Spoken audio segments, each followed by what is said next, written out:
Nomor 5, mengikuti kasus dan baik, minggu lalu kita belajar mengenai apa? mengidentifikasi struktur teks cerita sejarah. Siapa yang masih ingat struktur teks cerita sejarah, Kak? Saya Bu. Oh, Debbie. Ya, pertama situasi cerita atau orientasi. Yang kedua siapa? Saya Bu. Oke. Pengungkapan peristiwa. Pengungkapan. Saya Bu. Missing action atau menuju konflik. Yang keempat, ayo siapa yang tahu? Saya Bu. Oke. Puncak konflik atau komunikasi. Lanjut yang kelima. Saya Bu, Ica. penyelesaian atau resolusi. Penyelesaian yang keenam apa? Koda tertentu. Koda atau penutup. Ya, bagus sekali. Ternyata masih ingat anak-anak itu ya mengenai materi minggu lalu ya. Anak-anak, kita simpulkan. Jadi struktur cerita sejarah ada berapa? Oke, salah satu siapa yang bisa menyimpulkannya? Ayo Ica. Saya Bu. Mau disebutkan saya Bu? Ya. Satu, pengenalan situasi cerita atau orientasi. Yang kedua, Kedua, pengungkapan peristiwa. pengalaman peristiwa ya. Ketiga, Yang ketiga, listening action atau menuju konflik. oke. Yang keempat, Puncak konflik atau komunikasi. ya. Yang kelima, Lima, penyelesaian atau resolusi. penyelesaian atau resolusi. Yang keenam, Koda. koda ya, koda atau penutup. Itu ya, jadi ada 6 ya. Oke, kira-kira ada yang mau bertanya mengenai struktur cerita sejarah? Saya Bu. Berarti struktur cerita sejarah ini Bu sama dengan cerita struktur novel. ya, sama. Ya, karena cerita sejarah itu novel juga ya. Cerita sejarah itu sama dengan novel strukturnya.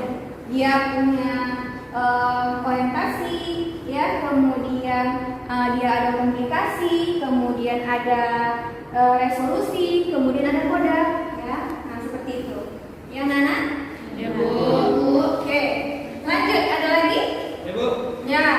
apakah untuk struktur cerita sejarah tersebut harus tersusun secara berurutan ya Bu? Dari mulai orientasi sampai ke koda? Iya, tergantung juga sebenarnya, tergantung pengarangnya. Nah, kalau dia menggunakan alur maju, berarti alurnya itu dia dari pertama harus berurutan strukturnya dari orientasi sampai ke koda. Tapi kalau dia menggunakan pengarangnya tadi menggunakan alur mundur berarti dia dari koda ya, dari koda sampai ke orientasi. Nah, terbalik dia. Kalau dia alur flashback, boleh diambil di tengah-tengah ya. Seperti itu. Oke, bagus anak-anak itu pertanyaannya. Baik. Materi kita hari ini adalah membandingkan novel sejarah dengan teks sejarah. Ya, sebelumnya Ibu akan sampaikan terlebih dahulu tujuan pembelajaran kita pada hari ini.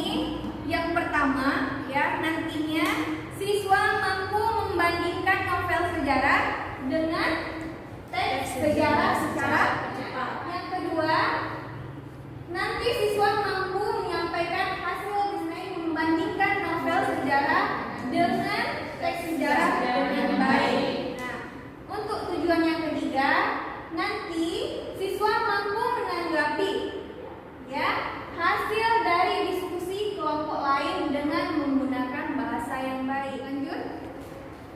Kompetensi dasar, Ibu mengambil 3.3 ya, mengidentifikasi informasi yang mencakup orientasi rangkaian kejadian yang saling berkaitan, komplikasi, dan resolusi dalam cerita sejarah lisan atau tulis. Nah, untuk indikator pencapaian kompetensinya, ya ada 3 di sini. Yang pertama, membandingkan novel sejarah dengan teks sejarah secara cepat, ya. Kemudian menyampaikan hasil diskusi kelompok mengenai membandingkan novel sejarah dengan teks sejarah dengan baik. Ya, kemudian yang ketiga, menanggapi hasil dari membandingkan novel sejarah dengan teks sejarah yang sudah dibaca dengan bahasa yang baik. Coba kamu lihat dari gambar di depan, ya. Apa yang ada di pikiran kamu mengenai teks sejarah dengan novel sejarah? Saya Bu. Oke, Ica. Baik. Kalau gambar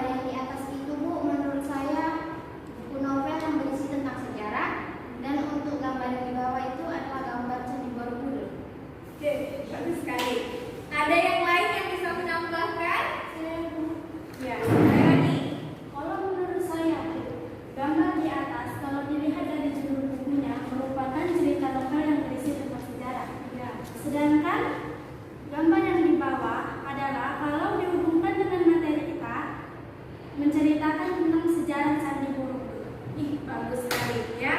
Jadi seperti itu ya, anak ibu. Nah, ternyata yang di atas ini kan novel sejarah, dia berbentuk buku ya. Nah, kalau yang di bawah ini adalah Candi Borobudur. Nah, teks sejarah itu bisa kita ambil dari fakta yang kita lihat dari Candi Borobudur. Iya, bagus sekali. Ya, oke anak-anak ibu, untuk bahan ya kita buat kelompok menjadi 3 kelompok ya. Di sini sudah dibuat ya. Untuk kelompoknya, yuk masing-masing.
Sejarah berisi tentang teks kejadian-kejadian yang berhubungan dengan sejarah. Sedangkan novel sejarah berisi tentang cerita sejarah. Oke. Kira-kira siapa yang bisa menanggapi jawaban dari kelompok 1? Ya, enggak, silakan berdiri. Dari jawaban yang sudah kalian berikan, di mana letak perbedaan dari keduanya? Karena yang saya tahu, keduanya sama-sama berisi tentang teks sejarah, karena teks merupakan cerita. Yang kami maksud di sini adalah teks sejarah, isinya berupa fakta kejadian-kejadian yang berhubungan dengan sejarah pada masa lampau yang memang benar-benar pernah terjadi dan tidak pernah direka-reka atau dibuat-buat. Sedangkan novel sejarah merupakan sebuah cerita yang tentunya sudah mendapatkan penambahan dari pengarangnya dari segi isi. Oke, baik, bagus sekali. Bagaimana dengan kelompok 3? Jawaban kalian seperti apa? Coba. Kalau menurut dari kelompok kami Bu, perbedaannya kan kalau teks sejarah berisikan cerita atau kisah nyata yang benar-benar terjadi. Sedangkan kalau cerita sejarah tidak harus berisikan fakta yang sepenuhnya, tetapi melainkan terdapat imajinasi penulis di dalamnya. Kalau dari kelompok kami Bu, kalau teks sejarah menggunakan tokoh yang nyata yang bersumber nyata, sedangkan novel sejarah yang menggunakan tokoh fiktif. Bagus sekali. Jadi untuk jawaban nomor 1 dari kelompok 1, 2, dan 3 sudah bagus ya. Nah, semuanya itu masuk kepada perbedaannya. Dari apa tadi? Tokohnya ya. Tokohnya yang fakta ya, fakta untuk yang teks sejarah. Kemudian yang novel sejarah itu yang fiktif. Ya, bagus sekali. Lanjut untuk soal nomor 2. Kelompok 2 ya. Jawab. Teks sejarah di atas menurut kelompok kami berisi tentang sejarah terbentuknya Microsoft yang didirikan oleh Bill Gates dan Tom Allen pada tahun 1975, perusahaan yang berpusat di Amerika Serikat. Oke, dari kelompok lain bagaimana? Dari jawaban kelompok 2, apakah ada perbedaan? Sama dengan Sama Soal ketiga? Oke, kelompok 3. Novel sejarah tersebut menceritakan tentang kisah hubungan percintaan antara Zainuddin dan Hayati yang terhalang dengan adat Minang, mengalami kecelakaan dan tenggelam di dalam kapal. Zainuddin pun merasa bersalah karena Zainuddin sebenarnya sangat mencintai Hayati. Oke, bagus sekali ya. Pertanyaan nomor 4. Ya, Tania. Untuk teks sejarah, kejadian itu berisikan cerita atau kisah nyata yang benar-benar terjadi. Kalau novel sejarah itu nggak harus sepenuhnya isinya fakta, Bu. Tapi itu juga terdapat imajinasi penulis di dalamnya. Oke, bagus sekali. Ya. Ada yang lain yang mau menambahkan? Tadi sudah disebutkan oleh Tania 1. Ada lagi yang lain? Ayo. Ya Bu, Nah, Andi. saya nomor 3 ini tidak Bu. Tokoh Bu, Ya, teks sejarah yang menggunakan tokoh nyata yang bersumber pada fakta. Ya. Sebaliknya novel dapat menggunakan tokoh fiktif. Fiktif. Ya, fiktif ya, fiktif. Oke, bagus. Andi. Ada lagi perbedaannya antara teks sejarah. Oke, sama. Inti karya Bu. Nah, Teks sejarah masuk ke kategori karya ilmiah. ya. Lain dengan novel sejarah yang masuk ke kategori karya sastra. Iya, bagus sekali ya. Siapa lagi yang bisa menambahkan? Ada lagi sebenarnya? Cerita sejarah bersumber pada informasi hasil riset yang nyata dan bisa dikonfirmasi. Sedangkan novel sejarah bersumber dari wawancara atau cerita yang pernah terjadi sebelumnya. Oke, bagus sekali. Tepuk tangan dulu. Bagus sekali ya. Ternyata jawaban kalian tepat semua ya.